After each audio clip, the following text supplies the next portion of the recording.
All right, hello everyone, bonjour tout le monde, welcome and thanks for joining us as the 5th Innovation Lab student cohort presents the results of their work on the Fall 2022 challenges.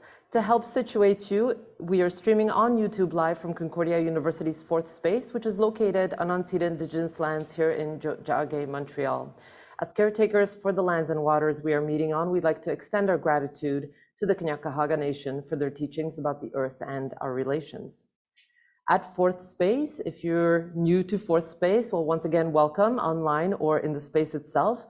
We work with our university community here to mobilize knowledge by co-creating daily activities that invite Concordians together with external partners and audience members to examine research questions, initiatives, and projects in development here at the university. So a big welcome back to the Innovation Lab. And to get us started, it's my pleasure to pass the floor to Concordia University Research Chair in Maker Culture and Innovation Lab Director, Anne-Louise Davidson. Hi, Anne-Louise. Hi, Anna. Thank you for having us.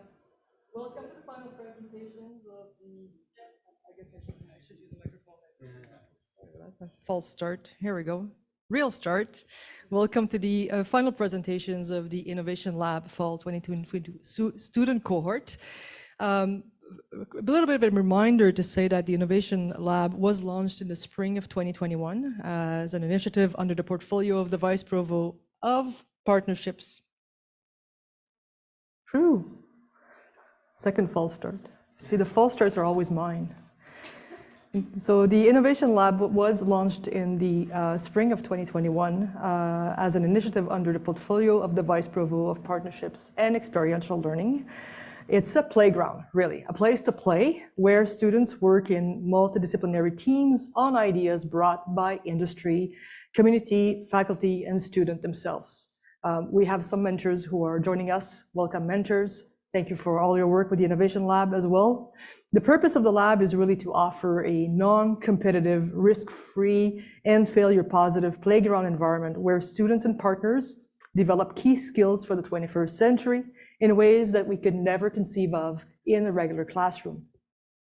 The lab functions in collaboration with various units within the Concordia University innovation ecosystem with partners and mentors, internal and external to the university, who work alongside students.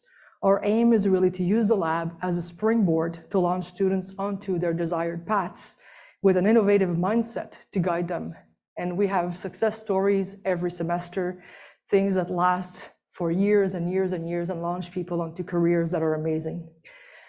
This semester, students work on 4 innovation challenges on the following topics: AI, music and health, food redistribution and ParkX, youth mentorship framework, and classroom space and technology. They collaborated with partners from DataH, from CBAR, Unica, Digital Moment, Concordia University Center for Teaching and Learning, as they learn how to explore and design solutions to very complex problems to which no solutions exist. One of the key aspects of the Innovation Lab is to develop innovation skills so that students can become confident innovators. Our students have taken workshops with FutureBound and GradPro skills in parallel to the lab experience, where they learn how to use design thinking approaches and systemic design. And during which they develop 8 distinct skills. So strategic thinking, critical thinking, creativity, communication, collaboration, big deal, teamwork, networking, prototyping, and leadership. If you're interested in participating in the Innovation Lab as a student, as an associate, as an intern, as a mentor, partner, fellow, or if you have an idea for a challenge, don't hesitate to get in touch with us. We love discussing innovation. So I'll hand it over to Natalie now, who will take care of the student part. All right, thank you, Anne-Louise. It's my pleasure to be here today and welcome all of you. Before we begin with the presentations, I would like to just take a moment to give a special thanks to our mentors and the partner organizations, as without their dedication and the time that they commit to this challenge, it wouldn't be possible. So we would really like to thank them all. I will let the teams actually thank them by name because they actually worked directly with the mentors, so the teams will do that. I'd also like to take a moment to thank the students for participating. What they've done here with the Innovation Lab is above and beyond their regular coursework. And it takes a lot of time to engage in something like this. So we thank the students for their commitment, for really dedicating themselves to the challenges and for participating in the innovation of new solutions to real world problems.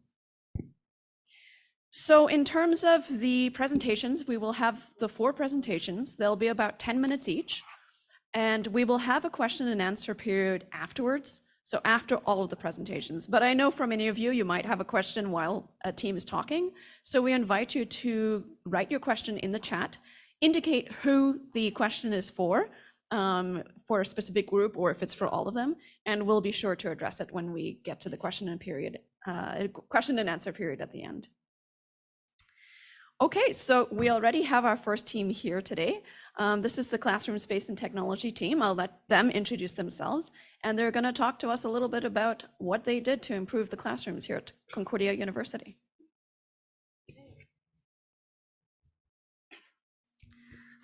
Oh, are we just, I'll hand it over. All right, hello. So we are I will just share this quickly. So we are the Classroom Technology Challenge team. We had a really great experience working together this semester, so I just want to quickly introduce everyone on the team and a little bit about what we did for our challenge. So we have Madison here, Madison Schmidt, and Savitaj Singh, and I'm Olympia. We also have Nazir Rahim Bhatti, and also Sam Wesa, and Ana Maria Giraldo. So we work together as a team with some amazing mentors. So our 2 mentors are John Bentley and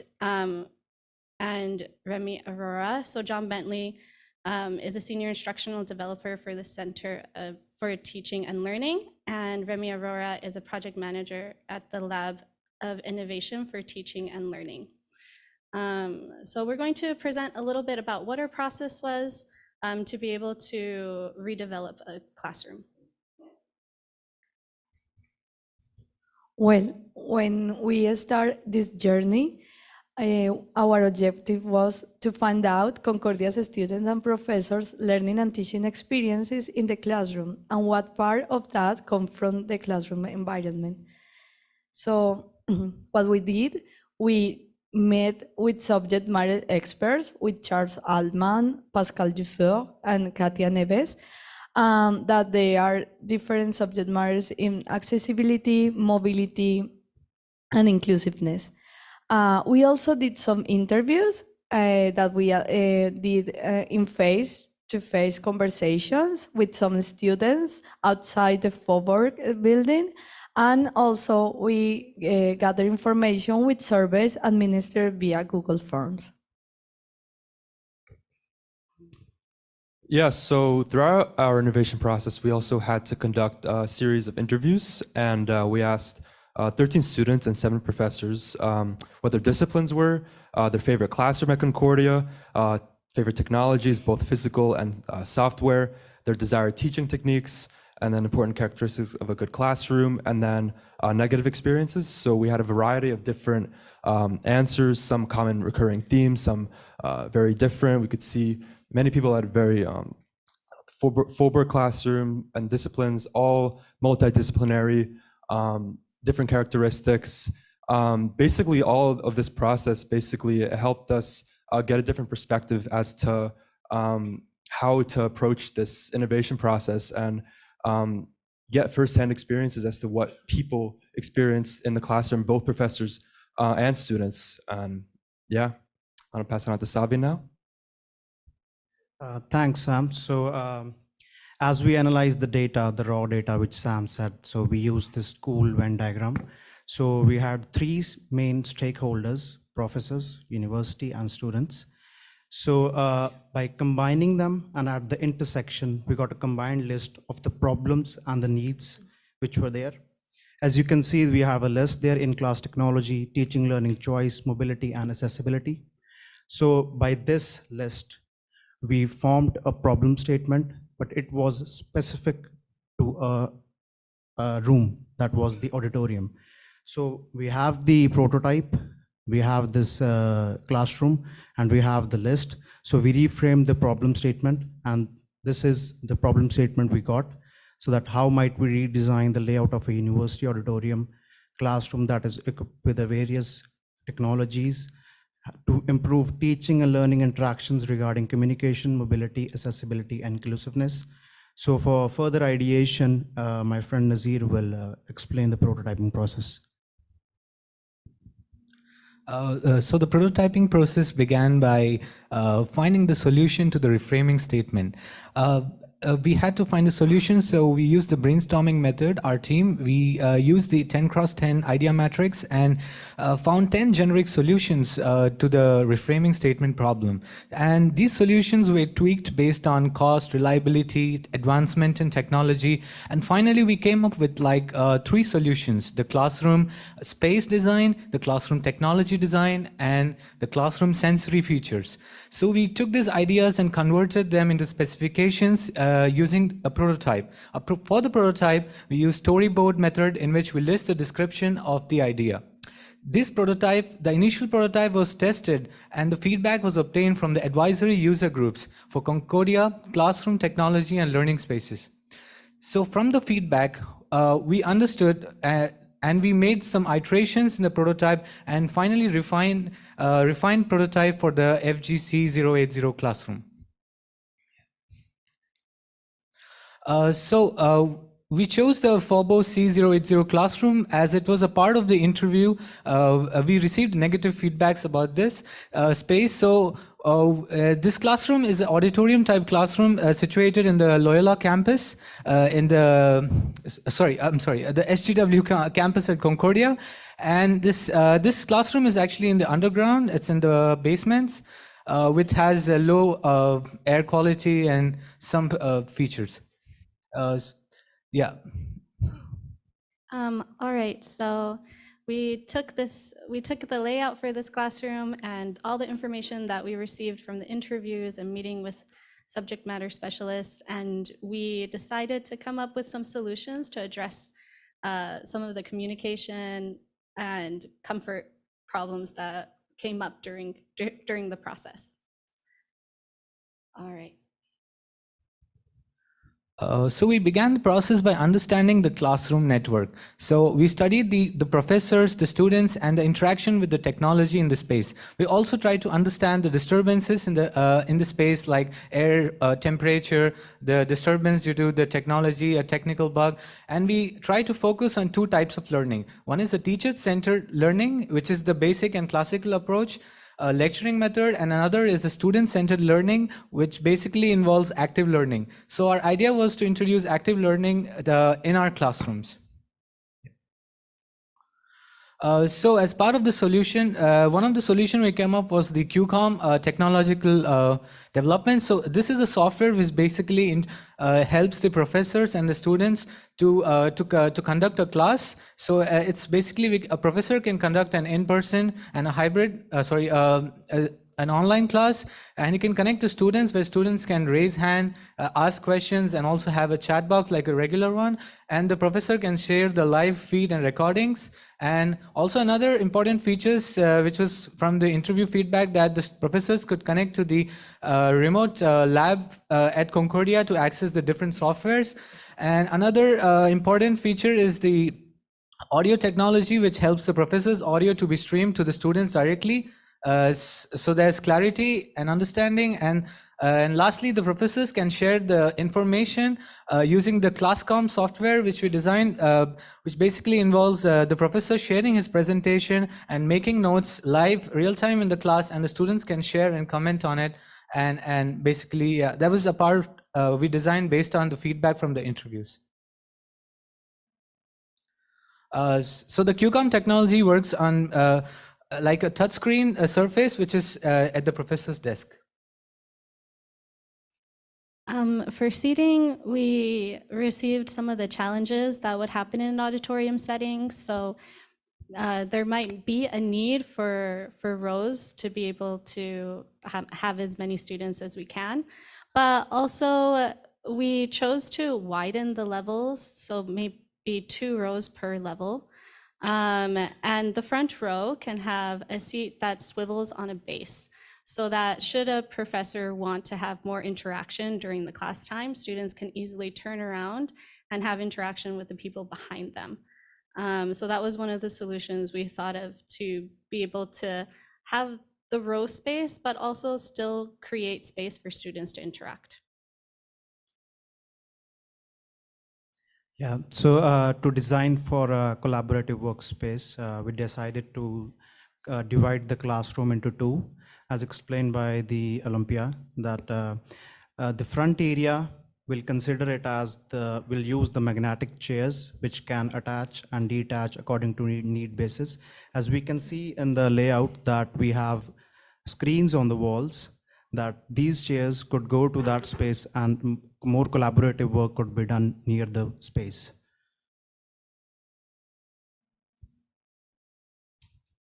Yes, so another idea that we had was to 3D hologram projector technology, which would basically, this type of 3D projector that can help students in classrooms and as well as professors can make learning easier. Certain aspects that are more abstract can be more aesthetically visualized in a complex manner.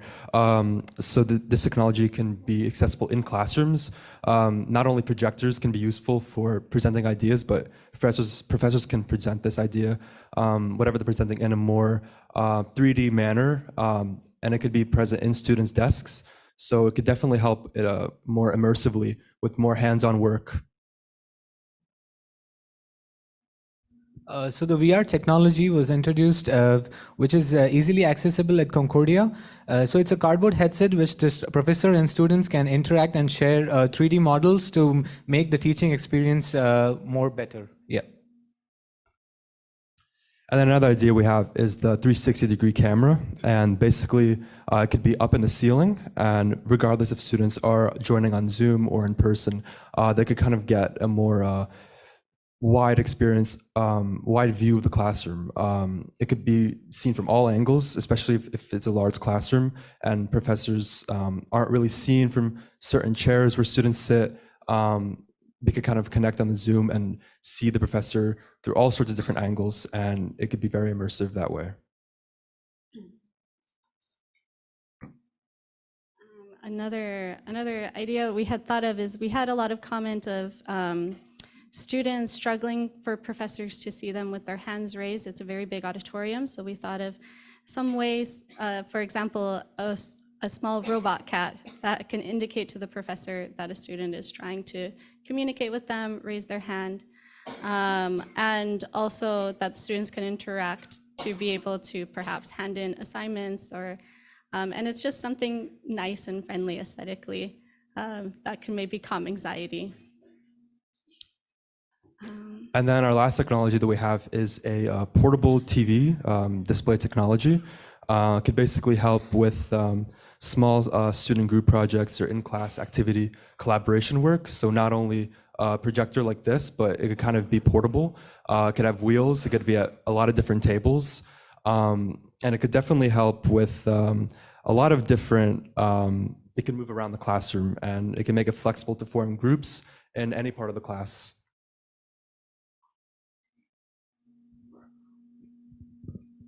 Another idea we had based on the lighting difficulties of the basement classroom were to install LED panels that would basically real-time display what the weather was outside. So it would sort of acclimatize the classroom accordingly and add a natural light element that was definitely missing from the basement windowless room. Well, one of the most distractors was like the bad smells. So for professors and students, so we think about like how about like this scent that smells like Concordia. There's also these companies like the unscented company that they sell even the cleaning products with some scents that could help have classroom with good smells that provide more engagement environment. We also, there's a lot of wall space in this room that wasn't being used, and we find that there is an opportunity to display different artworks from the various fine arts departments. There'd be a variety of screens and cases, and so that we could show a mixed medium of interdisciplinary works. Well, for improved engagement, we can turn the walls into smart walls with some nickel painting. Yeah, as we got feedbacks from especially students that they get lost initially and they can't find their classes. So we'll add a cool display outside the class, which says that what class is going on at the present and the next class as well. And we had ventilation issues there. So we'll add the moisture content and the air quality which is going on in the class. So this display will tell all about the class.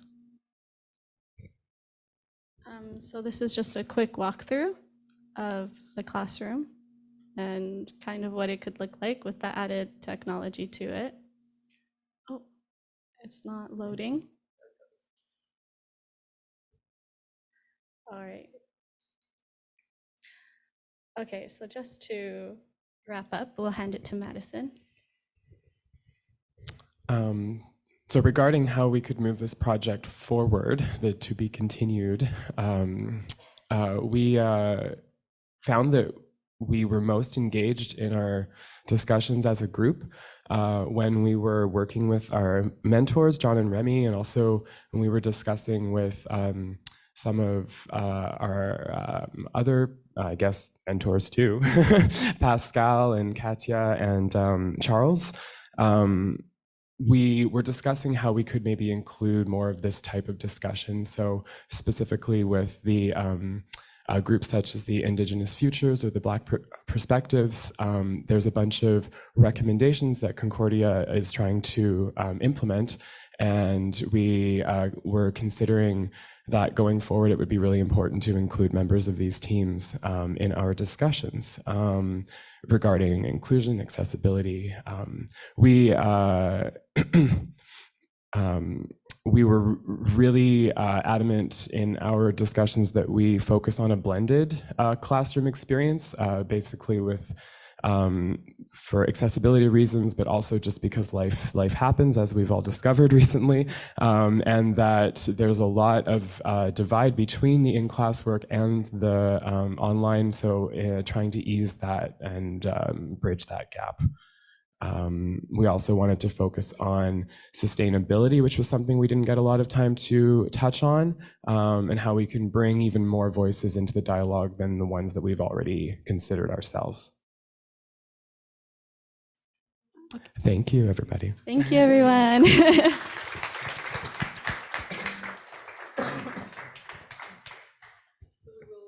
Quickly hand it over to the food redistribution group. You can get set up.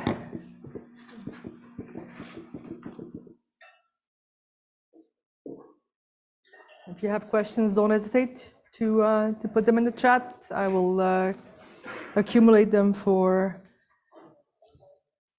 the end, if we have time to answer questions, and if not, then we can reach out to you.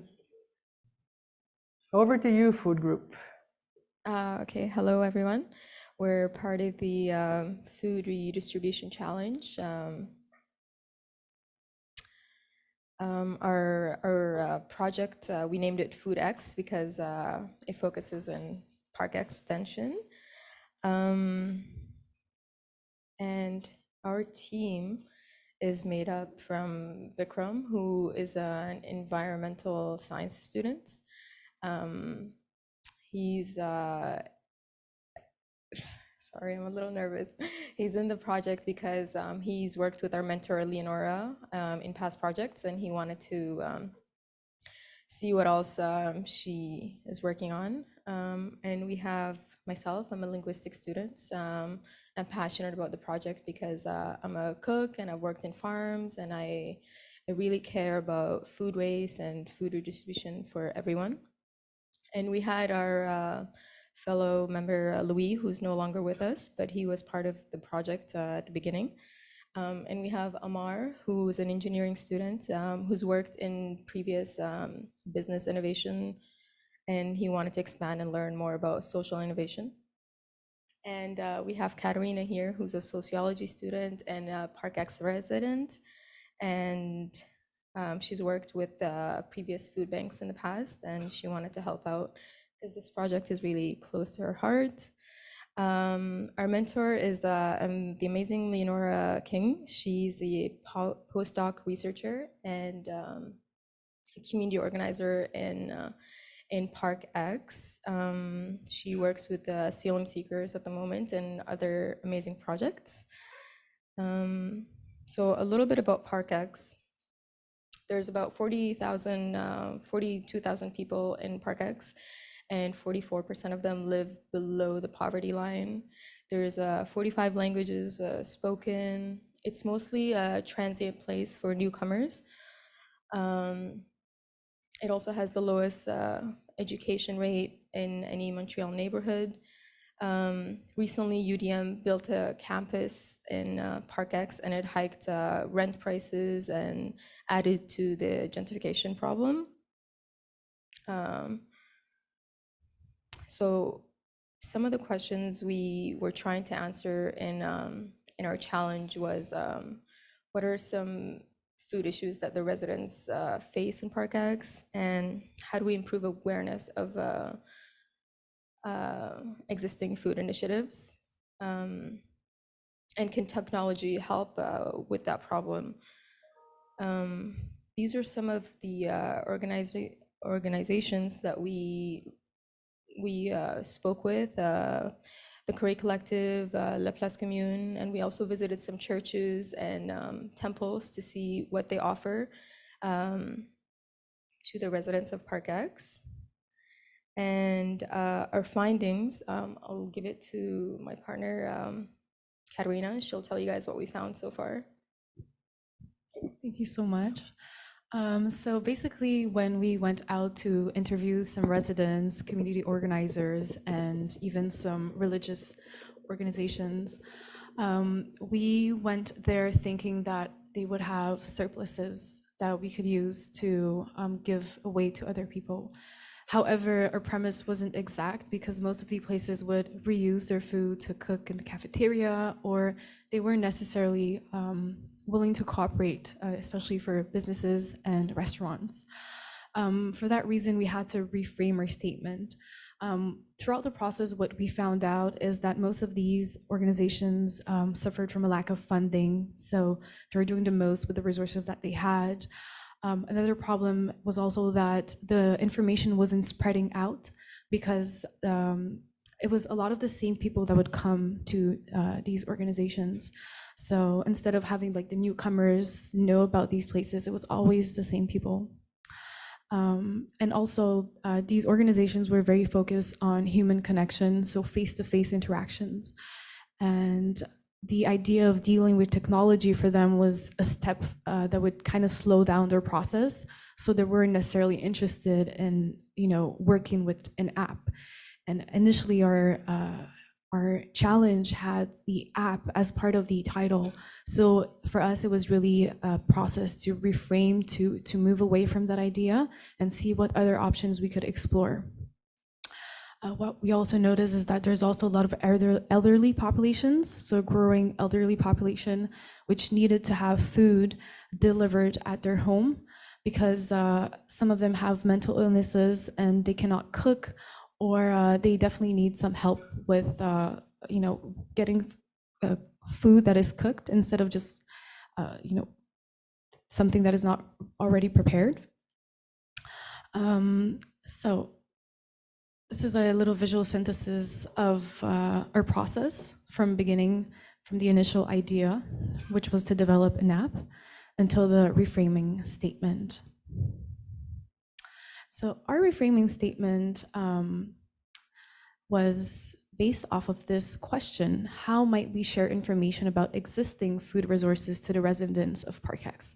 So how can we bring people to places that already offer these services and spread out the information to people that aren't aware but definitely need to have food on their table. And the way that we decided to go with this is to create like an online website that would have a map that is very condensed. So all of the informations about different resources would be in one place. And on that map, we'd have all the information. It's very visual, it's very accessible, but also to have a physical version of that map. So the physical version would be distributed through the organizations that already have a customer base, but also just in different key areas of the neighborhood, like grocery stores and whatsoever. And right now, I'm going to pass the mic to, oh, sorry, I forgot a slide. Please forgive me. So as part of our reframing statement, like we had to create, to brainstorm and come up with plenty of different ideas of what we can do. What solution or what prototype would we test out? And we had three main things that we noticed. So we had the possible solution of doing political petitions. So getting political representatives on board, because when we interviewed Maxi in ParkX, there was this French lady who told us about the system in France where it's illegal to waste food. Businesses actually get like a sort of tax break for not wasting food, and that really encourages. It completely changed. She even shared with us that back in the days, they used to put bleach in the garbage so that people would not be able to take out the food. And now there was a very, very drastic shift in the way that things function in France. And we really thought that on the long term, that would be a good idea. But with the time that we had right now, we were going to focus on the map and the website. And the other idea was also maybe to create like coupons. So in ParkX, there's a lot of little businesses, food restaurants, and people that try to like push their own initiatives, but they need more customers, and a lot of them ended up closing very fast. So we're thinking maybe giving like coupons to bring customers to them for families that could get a free food very, very quickly. It would be just like a coupon for family coupon once or twice. So businesses would benefit from it and customers as well. And I think now it is the time for me to pass the mic to my colleague, Vikram. Oh, sorry, Amar. I'm so sorry.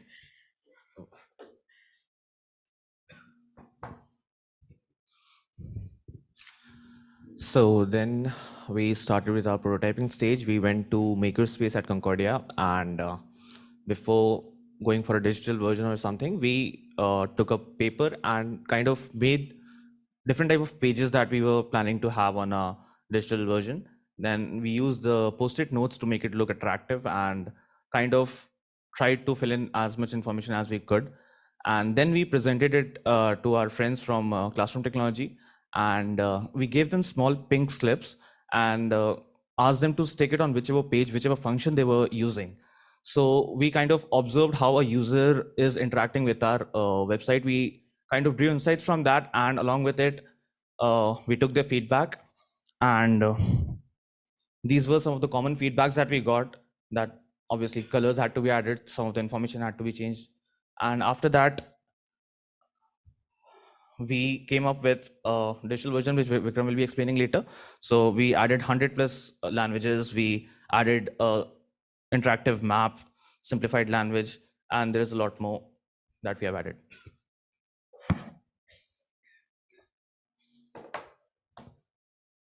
All right, thank you, Amar.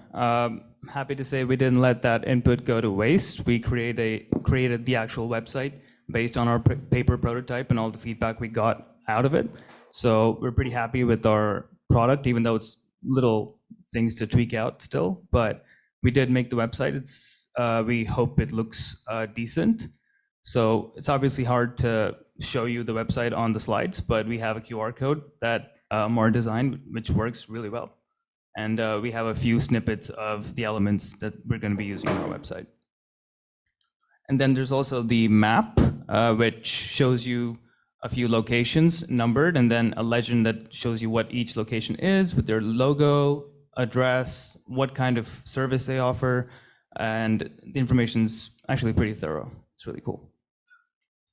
So what's next? For the website, we still have to maintain it, try to add more and more things as we find information, and find a way to include some kind of community discussion, participation, forum, something like that on the website. And as for future projects, for somebody else who might be interested in this topic, political campaigning definitely seems like something that's going to be necessary. As Katerina mentioned, all these different countries have creative, unique solutions to food waste, and I don't see any reason why Montreal couldn't take a page off their book. And as for the original app idea, we did find that it has potential. There are apps like Food Hero that already jumped on this bandwagon, and they've done pretty well, but we found out it would require some kind of monetization method. It's not cheap running an app, so it would need advertisements or some kind of business partnership, angel investor, something to like get it going. And it would require more effort, larger team, longer time frame, but it's definitely a good idea. There's also, you could always start charity drives, funding programs through the government or private funding programs, because most of these organizations really, they do it out of their own time. They volunteer, they don't have a lot of funding, but they still get it done. So to conclude, our project was more challenging than we predicted, but we found out it can definitely be addressed. It's a real problem affecting real people, but it also has real solutions. But of course, there are social, economical, and political considerations to take into account. There's a lot of different demographic pockets in ParkX, and people don't speak the same language, and they sort of stay in their own community. So it's kind of hard to get them all to engage with the neighborhood in a complete manner.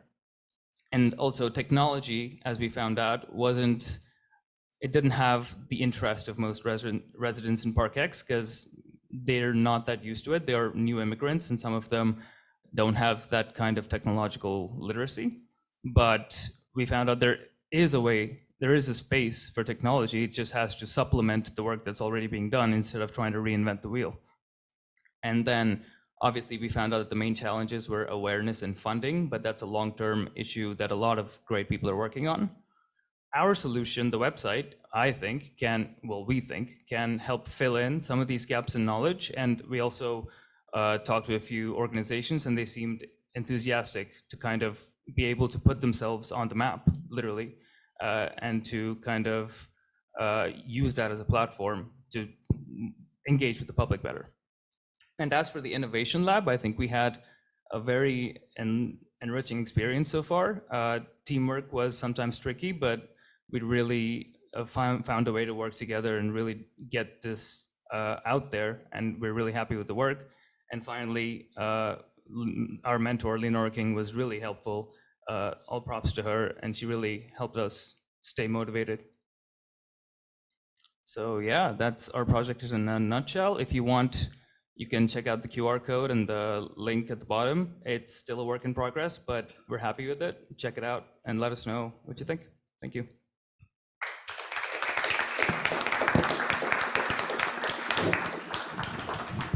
Thank you, Food Redistribution Group. Such a timely topic.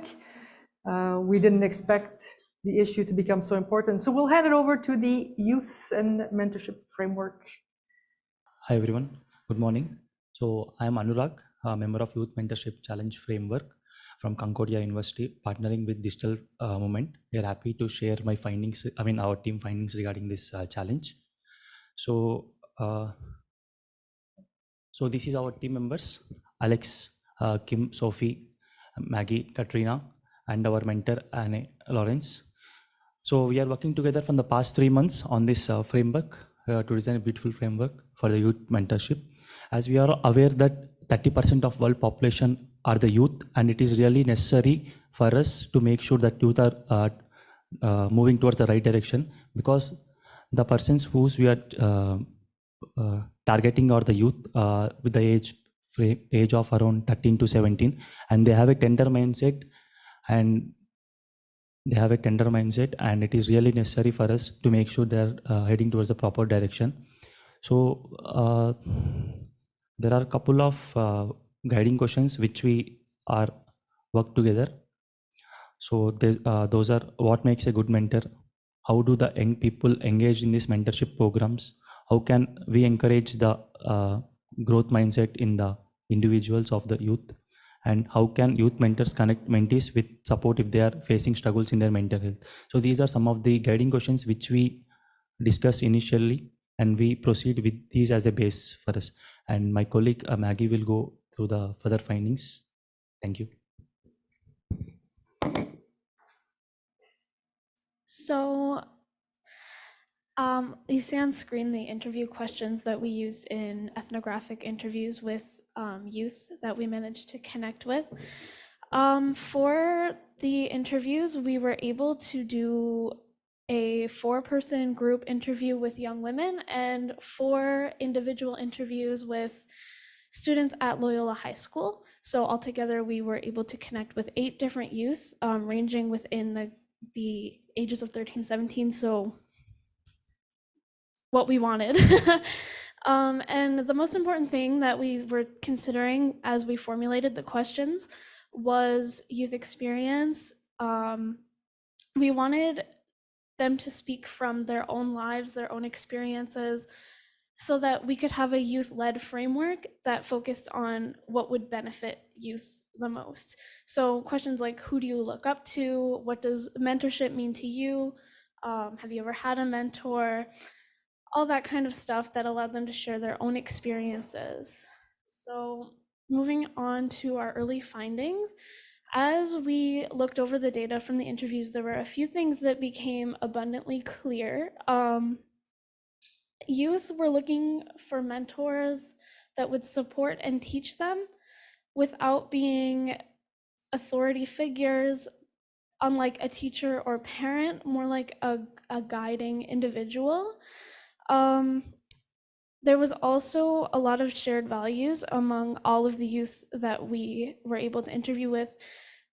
For example, the issues with sharing confidential information between institutions and parental figures, trust bonds, authenticity, and also good leadership skills and the ability to teach important life skills. As well, there was a huge emphasis on the importance of empathy, understanding, relatability, which we also realized in the interviews, especially with young men. They were looking for a mentor that could relate to them in a masculine experience, considering the unique perspectives, gender-based perspectives specifically. So mentees also were interested in choosing mentors and finding mentors themselves that they could connect with. So all of that came within the findings, and we tried to implement it into our prototype as best as possible. And I'll pass it over to Sophie to present the findings from mentors. Okay, so for mentors, we wanted them to answer us in a more clear way about how to support the youth, how to make them more confident, and just a clear view about their responses and what kind of role they will play in a mentorship. So we ask them questions like, what has been your role in providing mentorship to youth? How do these challenges tend to affect their life and well-being? So from those kind of answers, we found out that most of the mentors' responses were similar in the fact that they wanted to give them support, be there for the mentees on a daily basis, listen to them constantly, and just give them the best advice they can ever have. And however, they highlighted the fact that they didn't want the kids to feel like they were talking to a parent or authority. It was more like a friend-to-friend conversation that will just give them the confidence to confide and just be who they want to be with their mentor.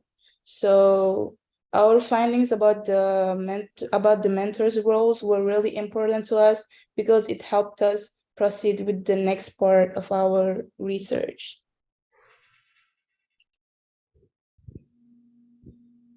Right, so hello everyone, my name is Alexandre.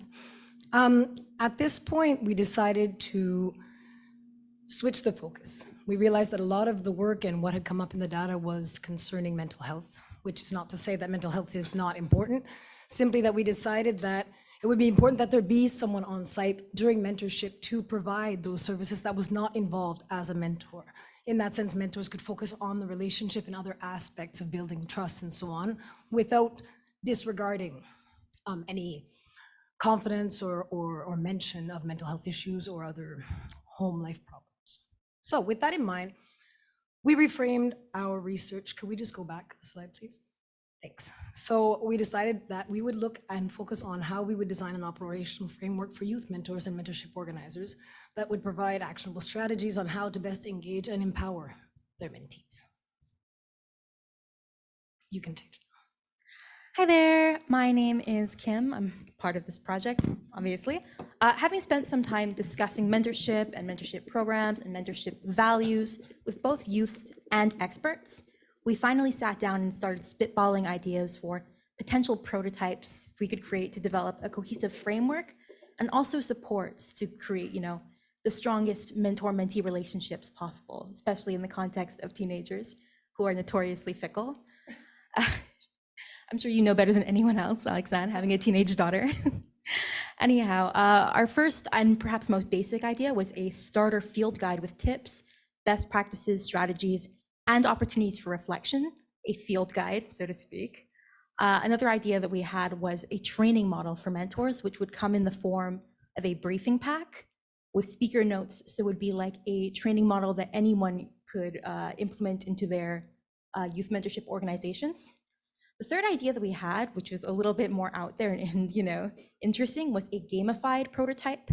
It's like a card game with different youth profiles, different youth personas and case studies, so that possible and new mentors could engage with this kind of scenarios you get in mentorship in a kind of, more unique and individualized way than just reading a guide or sitting through a lecture. And the last prototype idea that we started developing together came directly from the feedback of the fine folks at Digital Moment.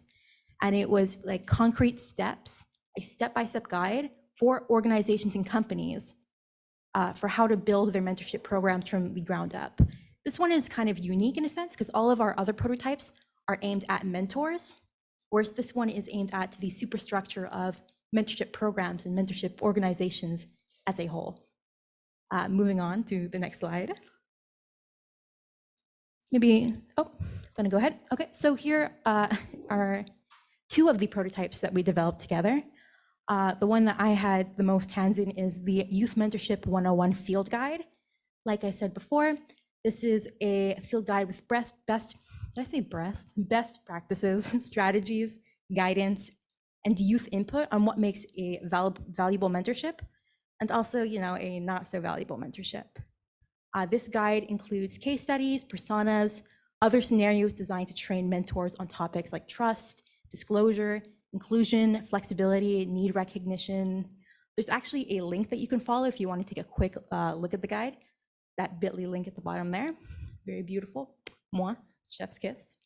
That guide is full of tips and guidance for mentors, especially those involved in skill building settings like art clubs, coding clubs, and beyond, and other environments where mentorship is structured around building a skill or developing career skills.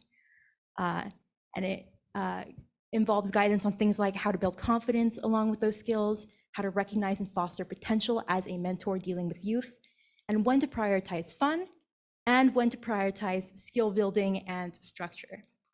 And to talk a little bit about our training models, gonna toss this over to Alexandre. Thank you, Kim. So the second part of the slide that you could see there is the Youth Mentorship Training Guide. So this is more of a training for the mentors, right? That was designed based on what came up in the research versus preoccupations of the mentors as well as the youths that we interviewed. So essentially it's a PowerPoint presentation that we developed in tandem with what Kim was describing, the Mentorship 101 document and the case studies. The presentation includes detailed speaker's notes, so anyone could deliver the knowledge to potential mentors that are in the training. It's comprised of straightforward and interactive informative materials. There's documentation, reflection prompts, TED Talks, links to various sources and websites, all of them considerably vulgarized and easily accessible. Each of the 6 elements in the training refer to specific preoccupations and needs that were brought up by the youths and the mentors. So these include empathetic listening and how to develop that capacity, emotional recognition and regulation, transactional modeling of communication, understanding and enabling trust bonds and what's comprised within the notion of trust, a document and exercises on sexual diversity and identity, how you can engage with that and better understand it. And the final aspect of the training is on confidentiality and disclosure and crisis de-escalation, because the concept of divulging information when a mentor is preoccupied over a mentee's mental health was something that came up considerably with the youths versus trust and how they could confide in their mentors if this was something that could be breached. We can change slides. Beyond this, the synthesis or our final prototype, like Kim was saying, it came up at the end. It was like the missing puzzle piece that would kind of cover everything that we came up with. So essentially, this is a 6-step model that can be implemented by any organization, be it more grassroots or institutional. And essentially it goes through 6 steps of how to really engage with the mentorship training process and selection of mentors. And of course, then going on to pair the mentors with the mentees. So step 1 is establishing who the mentorship program is directed towards. So the age of the youth, the neighborhood, the specific dynamics and contexts, other demographics, and so on. The second is to choose and vet the mentors according to the company or organization's policies and requirements. We have to keep in mind that what experiences and strengths and qualities might help to connect with target demographics, right? So who would best pair with the model of youth that we're trying to engage with? Step 3 is about engaging mentors with training materials that will make them feel engaged, informed, prepared. This could include and go beyond what we designed right in our prototypes. After that, we're going to advertise and recruit, right? We talked about online. Social media is pretty prevalent after COVID and confinement, but also in high schools, doing outreach in nonprofits directed towards youth, community centers, parks, recreation centers, etc. We also note that word of mouth can be really helpful. Youths talk to each other, they refer. The guiding idea when we designed these prototypes was what would make a mentor not suck. So when you don't suck, youths will tell other youths and they will come. Beyond that, we talked about organizing a pairing event. So youths that want to meet their mentors beforehand, right, and create a bond with them by selecting themselves would be well served by this. It could be an activity such as a meal, a party, a jam night, potluck dinner, depending on the organization and its composition, how it's made up. So this would let youths choose their mentors. And by the end of the activity, we recommend that they give 3 choices so that if a mentor stands out more than others, well, other youths won't be disappointed. This way we could also ask for feedback from the youths on what led them to feel so interested in this specific mentor. Finally, we suggested that the initial creation of the bond with the mentor and mentee, or between the two, would be in low stakes, fun-oriented encounters, because that was also something that came up in the research. Youths don't want mentors that are simply in an authority rapport or a guidance rapport, but they also want to engage with them on a more equal basis, right, where we re-empower them and speak to themselves. We can change this slide. All right. In the end, I think the main takeaway from this, at least for me personally, is that young people have so much to share when you just give them a chance to speak and to be heard. I mean, we saw this in our interviews with the Loyola youth, one-on-one. Incredibly well-spoken and thoughtful young men just had so much to share with us about this topic. What we heard loud and clear from youths is that they want mentorship programs where they have a degree of choice, a degree of agency. They do not want to be part of a client-service provider relationship that just maps onto the kind of teacher-student or patient-doctor relationships that they already have in their own lives. Mentor-mentee relationships should differ by being youth-led and guided by youth. They should be relationships of mutual learning, led by a mindset of, I can teach you something and you can teach me something too, rather than being a rigid or regimented power relation. Likewise, mentor-mentee relationships need to be individually focused with, we can't be treating the youth as a monolithic species, but instead we have to serve human individuals with their own goals, their own interests, their own passions, their own positionality, all of which needs to be accounted for. Some youths wanted things that were completely contradictory when we asked them. Some people said they wanted a chill environment where they could just relax and talk to a mentor figure. Some wanted more intense skill building, kind of structures that would prepare them for future careers. In the end, our framework stresses the need for flexibility, so we can serve all different kinds of youths, no matter what their goals are. And building flexibilities into programs from the get-go is our #1 priority. One of the major breakthroughs that we experienced in this project, as Alexandre mentioned before, was pivoting away from the idea of mental health as a topic. Mental health is no doubt a huge topic and probably more and more important with every single year when it comes to youth and youth mentorship. But in the end, we're dealing with youth mentors and not mental health professionals. And instead, we focused on equipping youth mentors with strategies to redirect, redefer, and empower youth to seek actual professional crisis counselors and things like that. In the end, I am incredibly proud of all the work that we put together as a team. I just want to thank everyone who joined us on this journey. I'd like to thank Anne-Laurence Poutot and everyone else from Digital Moment. Thank you to Lauren Percival and the Loyola Guidance Department. Thank you to Katarina Martin, the passionate professionals here at the Concordia Innovation Labs, and of course, the passionate and incredibly intelligent youths who were willing to sit down and talk to us about what mentorship meant to them. Once again, I'm incredibly proud of what we managed to build together, and I'd like to thank you for your time today. Thank you so much. Thank you so much, everyone.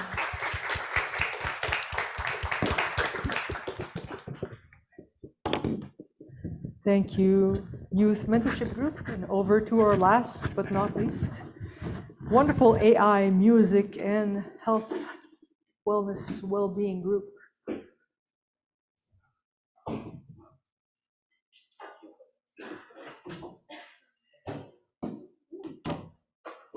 Oh, yeah, I can sit there. I'll sit down.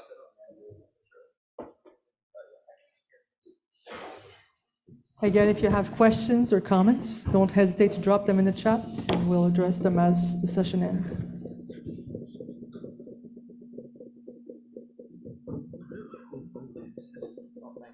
Oh, that's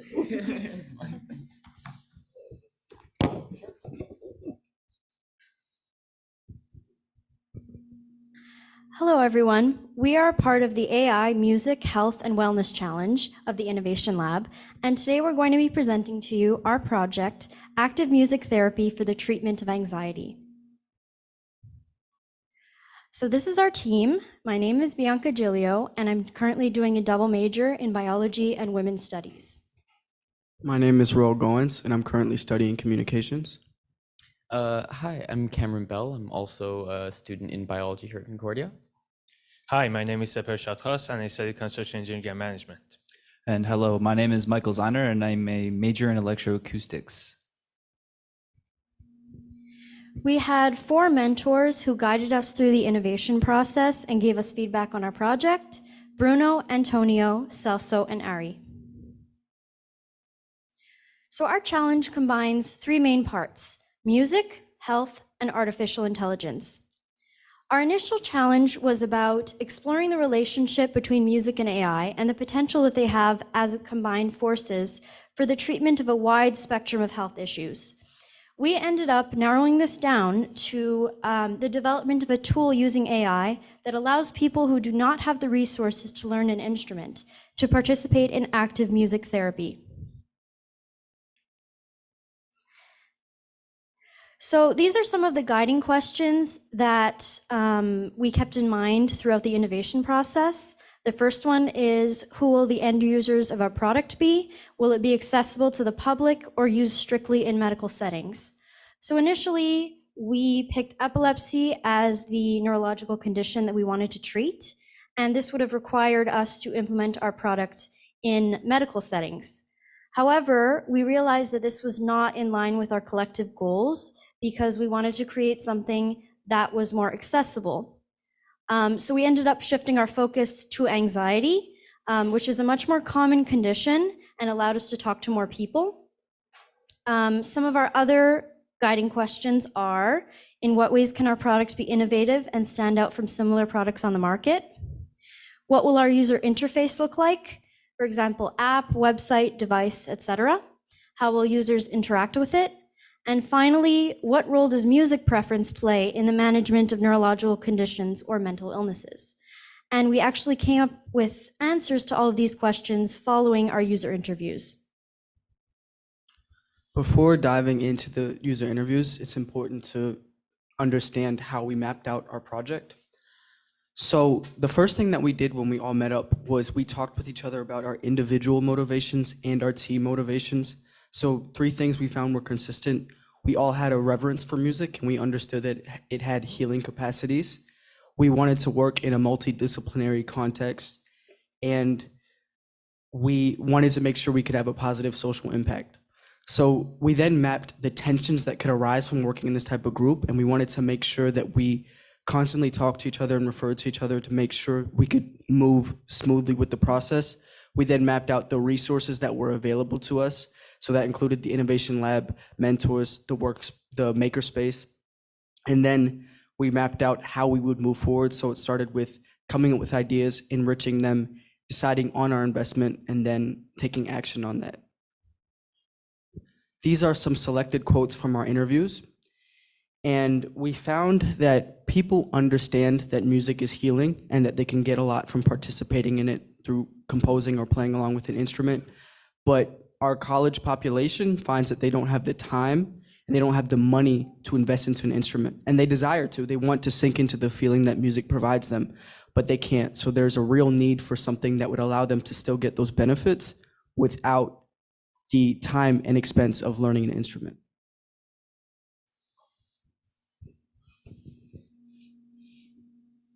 So looking back at the past couple of months, our project went through very interesting changes. We started trying to find a non-invasive treatment for epilepsy by finding effective musical patterns through AI. However, we ended up using AI to allow people with a limited background in music to engage with active music therapy. So here we have a timeline of the journey that we went through as a team. We were first given the broad topic of how to treat medical conditions using AI and music. However, we narrowed it down to treating epilepsy. And from there, we started the literature review process. However, there were 2 main obstacles. The first one was the fact that the research was biased towards a few classical pieces by a few composers.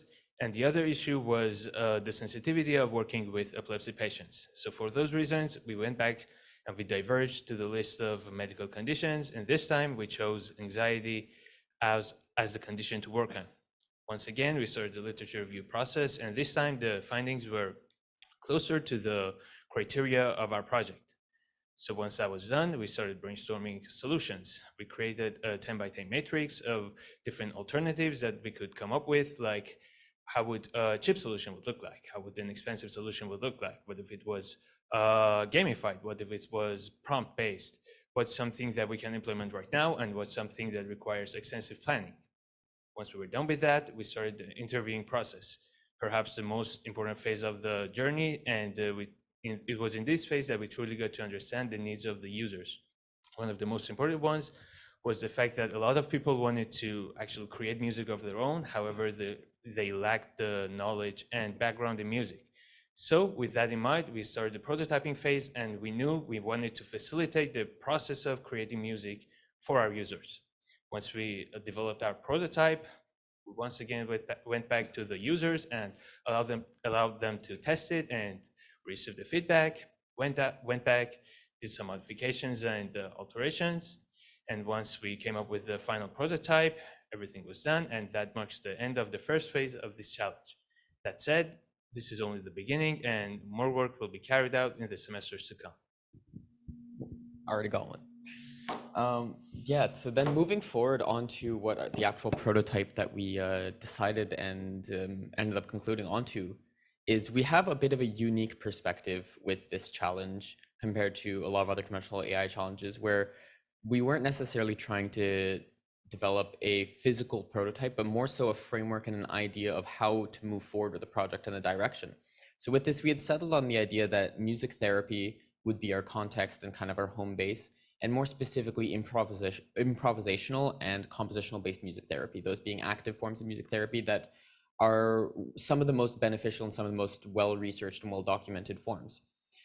That being said, the goal was to mainly offload some of the training aspects onto the AI. So we wanted to take that musical training, we wanted to take those hours that you pour in and take the technical and tedious part out of the user, offload that onto an AI, and then still reap the benefits of that creative expression that we can get in that form of creative, artistic music therapy that has been proven to work. And finally, we wanted this to be something that is intuitive to work with. We wanted it to be something that you can understand and something that isn't some far removed black box, deep neural network, something that no one really gets and we kind of just accept that it works.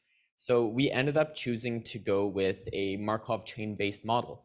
These are pretty simple to understand. They're a probability-based learning model that work on the idea that we have a point that can move to various different nodes. Here, say we have 3 nodes. Say you're just going A, B, C. You can move to any other given node or stay at your own node. And there is what's called a transition matrix that moves you between each one of these nodes. So here we just have a 1 state, 3 node based model. However, this gets vastly more complicated the more states you add. For our purposes, we decided to go with a model that counted for a few different things, but to visualize it best, we can think of it as a chord progression where you start on 1 note, you have a chance of going to any other chord or any other note, and there's a certain probability of moving to each one of these. You can then take this model and output MIDI to it, or from it, move that into a VST, move that into a digital audio workspace so that we can work with it in a format that's more comfortable for a lot of types of work. To do this, we used a Max MSP patch, which is a visual coding language that works based on this node system. This was adapted from Samuel Pierce Davies and using the ML.Markov system from ML Star by Benjamin D. Smith.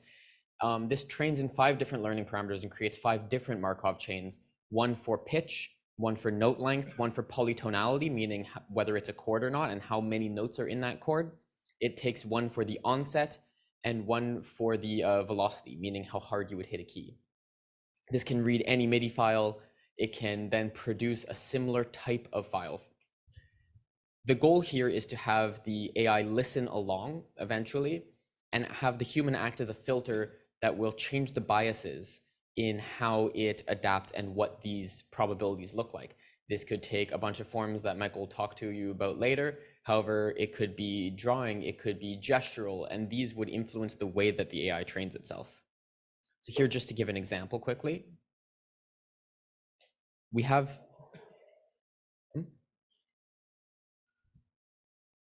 pardon? Oh, unmute it, okay. Where is this? There? 1 second, sorry. Oh, unmute on Zoom, you mean? Yes. Oh. No, not like that. You do this. Sorry, someone else had set this up. But thanks so much. So here we have a demo of the UI of the model in Max. It should be in a second playing through some MIDI files for you. It's just done using the internal wavetable synth on Microsoft, so it doesn't sound very pretty. However,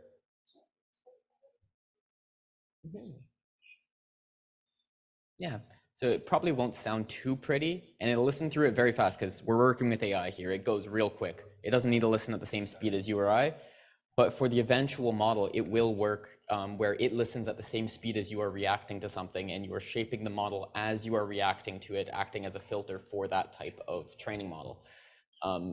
This is something to be implemented eventually. The current model that we're using has a Markov system that isn't very tangible to us, where we can manually change the transition matrix.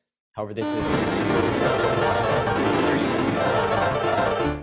what you just listened to was 200 times speed Pirates of the Caribbean. The model can then produce its own version.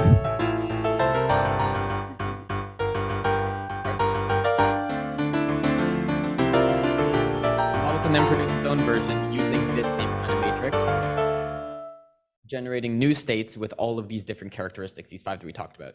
Another example using classical music. This is as an example. Something that's more, classical, does the same thing. So we build the model, and then we can generate new states here. So here we can have more of an idea of the nuance, the timbre, and if you process this through a digital audio workspace, you can get these types of shifts to be much more pronounced. You can get it to sound a lot more consonant. But for the moment, this is a working prototype. And finally, I think the last example here, because I have to do it, and it works too well for these types of models, is the Mario theme song.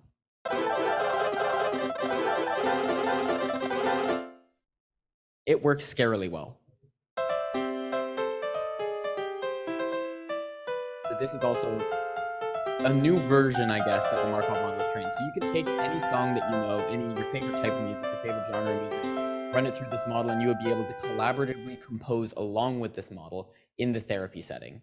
So this would be a way to offload some of that compositional burden onto an AI. Thanks, Cameron. So there was a couple of discussions we had about how we could refine and reassess our strategies with regards to this. The first thing that comes to mind that you might have noticed in our example is that the processing and loading time is a bit slow. We really want to achieve a real-time user interface, so we need to work on how we can develop this product so that it's learning in real time. A second component that we want to look at and incorporate is the user friendliness of the controller. We want to make it so that the user has more control and over the dynamics and the play of the interface. A third aspect that we are considering is doing further research into the implementation of phase coherence and other spectral features. And a fourth aspect that we are really developing currently is the incorporation of MRI and neurological responses. So for example, how is it that the patient or the user is responding to the device, and then how is that being fed back into the device so that it can learn from those experiences? Future directions of this project will look more similar to a deep neural network than just simple Markov chains. So what we want to develop is looking at more complexity and more aspects of the music itself. As Cameron was discussing, there was the Markov chains really in this example were developed off of things like velocity, pitch, polyphony. These are very limited aspects of music. There's a lot more that goes on behind music. There's things like, the spectrum, the dynamics, the relationship between notes. And so we want to focus more on other ways to extract information from the sound using perhaps the fast Fourier transform and doing spectral extraction. And a second aspect of the future direction for the project, we want to be looking at how this model is going to look in the real world. The example we showed, it exists simply as a GUI on the computer, but we want to develop this product into something that's much more tangible. So up for discussion, we have looked at the possibility of it existing as a sort of website or an app that somebody can download on their phone. We've also discussed the concept of incorporating a webcam, and the person's physical movements could be mapped so that the sounds are being produced by those movements. A third model that we've been discussing is potentially including art therapy, where the sound is mapped to a matrix, an XY matrix, and the movements of the drawing would produce the sounds. And then a fourth, much more simple model could be a sort of MIDI controller or keyboard that a person could use and interact with directly. So these are all different concepts that we're looking at developing in the future. To conclude, like as a team, there was quite a number of obstacles. You know, we had to refine and go back to like our original concept a number of times, so as we swap from epilepsy to anxiety, and especially as we're looking at incorporating like huge fields of research in like very different domains and how we could synthesize these all together, which I think we were really able to accomplish by like pulling on our different backgrounds and our strengths. So it was really like the teamwork which allowed us to come up with the product that we're presenting today.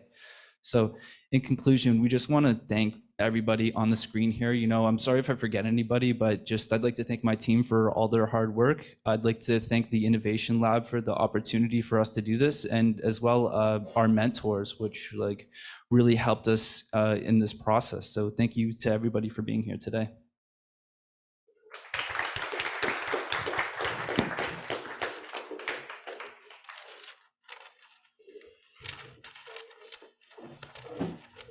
We can move to the question period. Maybe somebody from the team can stay, and then I can get some people from other teams, volunteers, random, as you wish.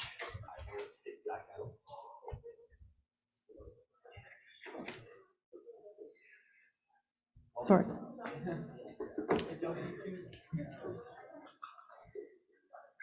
So thank you, student teams. You did amazing work. There is one question directed to the classroom experience, classroom challenge, which was, did you incorporate specific student to teacher ratio when considering the size and amount of seats? And would that be a question that would be important, you think, to address? Well, the auditorium is quite large. And right now, there's definitely, the way it's set up, the possibility of getting lost in there in the crowd. But we did want to keep in mind that there's a different variety of groups that use the room or that could possibly use the room in the future. So when we thought about arranging the seating, we wanted to be able to, like we said, have it be row seating for a more traditional style lecture, but also to be able to break it up into groups. And if there was going to be a smaller group in there as a class, then we thought that might help to facilitate that and not make it so that people are too spaced out. We could kind of pick a section of the room and work in there. Basically, just to add a little bit, basically our main idea with this classroom is to provide options. So options for different sizes of classes and also different teaching styles and different opportunities to be able to regroup with students. Right, good answer. So maybe I will, if we don't have any more questions directly on the feed, which I will check, but maybe I can hand it over to anybody to maybe talk about your experience. So one of the things that we do when you get into the lab is that we accept you based on paper. And then you arrive and we create groups and we tell you, you have to become a team. And that is not easy because usually teamwork is quite challenging, but in society, teamwork is basically how things happen. You work in teams, and they're not always teams of people that look exactly like you or are exactly like you. So maybe one lesson, and anybody can talk about this, about what you learned about creating a team or teamwork, or one of the things that you will take forward.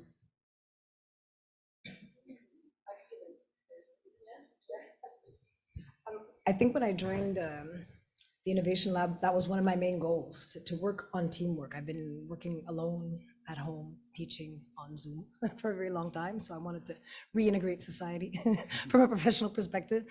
And I think one of the most essential lessons or takeaways is to support your team in front of the public or other professionals, but also amongst ourselves. Like I got here at the very, very beginning of our presentation, and it's stressful to engage with that type of situation, especially when you're trying to present work that you're passionate about. And at the end, when we left, my team members said, "Oh, wow, you did amazing," and so on. And I was like, "No, you guys saved my butt," you know? So I think that that's one of the most essential parts, to support each other regardless. One of the main focuses, if you're working, is to work together, so you protect your team. Sure, and also to add to that, part of supporting your team is just always coming from the perspective that you have the same goal. So always just trusting your team that we're all just trying to make the project better. When you have that kind of trust mindset, it just makes the teamwork easier. It makes it easier to listen to your team members. It makes it easier to share what you're thinking. So definitely just knowing that we all have the same goal helps a lot. How about talking about innovation as an activity itself? Because you don't know what you're going to do when you arrive in the innovation lab. You're presented with a challenge, you know it's a challenging area. I tell you that there's no solution. There will be some obligatory fuzziness in the beginning. In French, I would say un tâtonnement obligatoire de départ.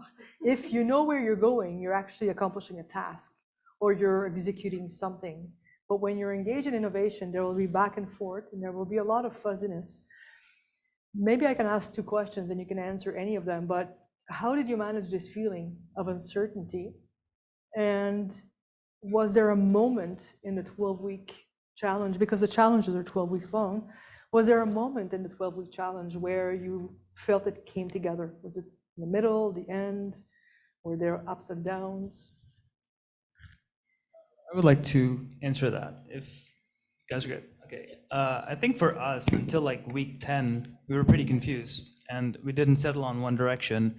But then it kind of clicked when we realized that's the point. We're not supposed to just settle on one direction.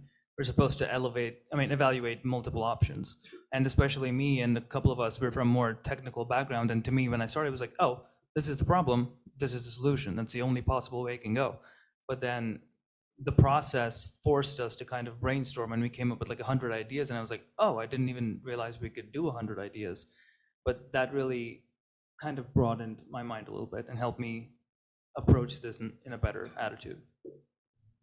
So 100 ideas is referring to the 10 by 10 matrix, which was one of the tools that we use in the innovation lab. Kim, you want to mention something? No, yeah, there's a specific turning point in our project and in our like kind of journey towards innovation thinking. For like maybe the first 2/3 of the project, I felt like we were absolutely bombing it. We were just like producing nothing, researching, struggling.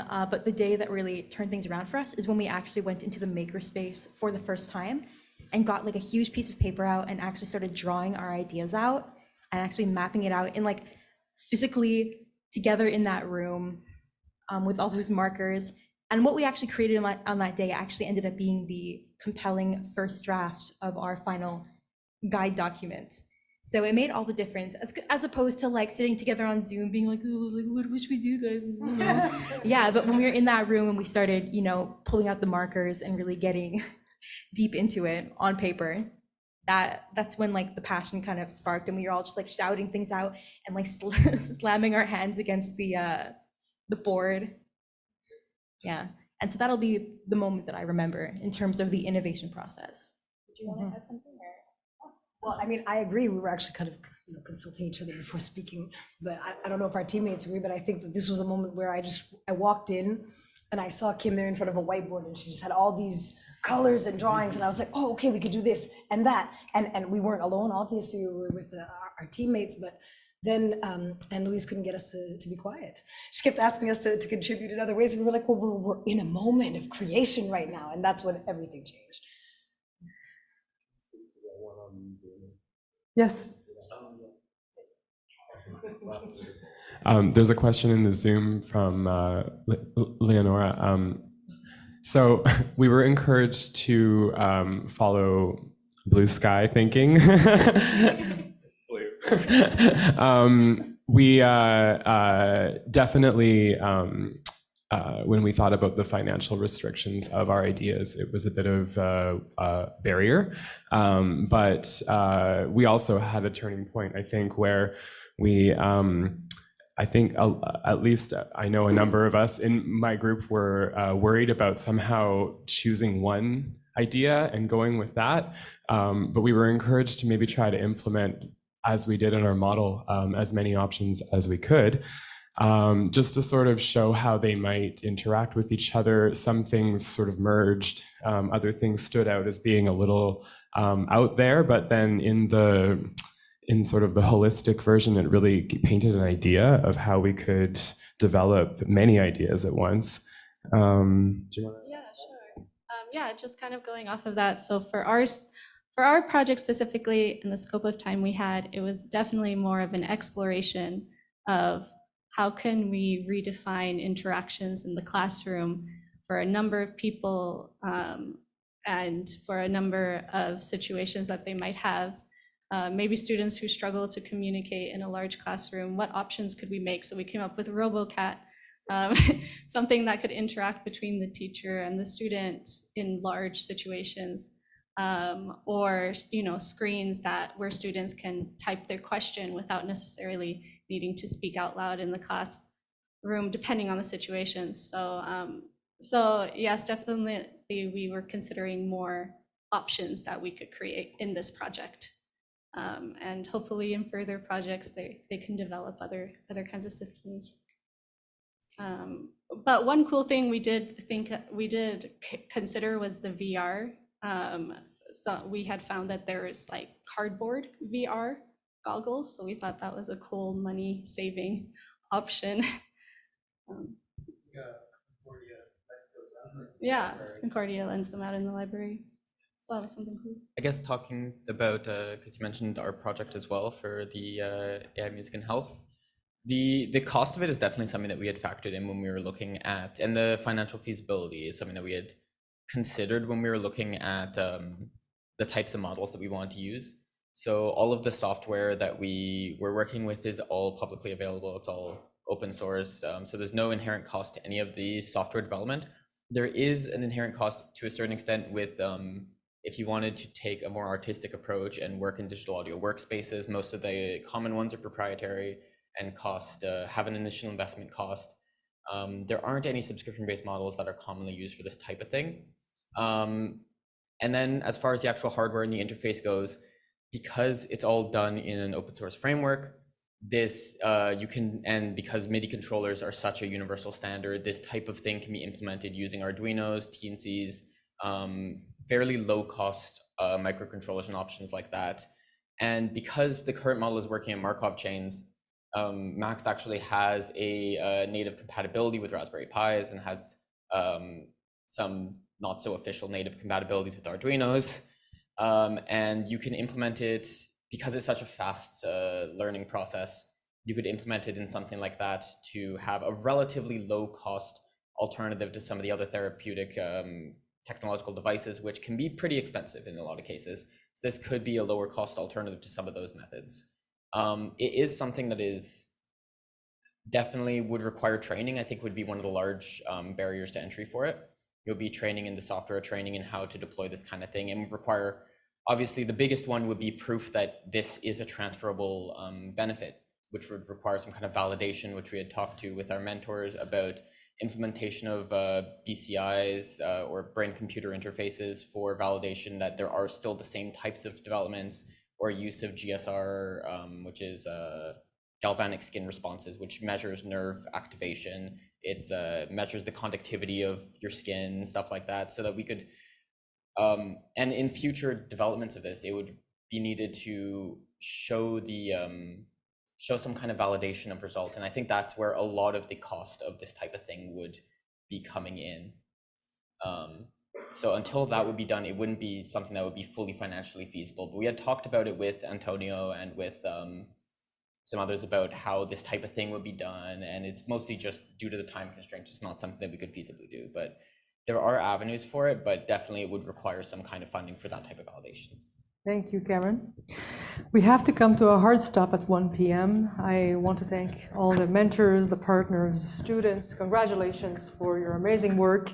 It was quite the journey, and we learned a lot together. And we'll see where we take this further. So I will hand it over to you, Anna. I just want to say that the launch for call for participants will be out by tomorrow for the winter 2023 challenges.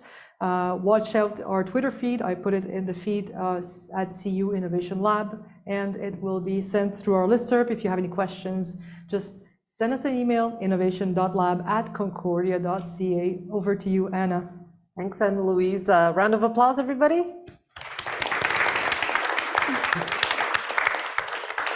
Amazing. Well, thank you so much for coming into Fourth Space to share your projects with us. Hopefully this was a kind of debriefing moment for you as well, to kind of finish up the semester and have a think about everything that you went through. So we really appreciate you sharing your insights. Folks on Zoom, thanks so much for being with us here today. We're going to sign off now and remind you that you can revisit these presentations because they're already available on Concordia University's Fourth Space YouTube channel to share and rewatch with your friends and colleagues. Bye, everybody. Until next time. Congratulations.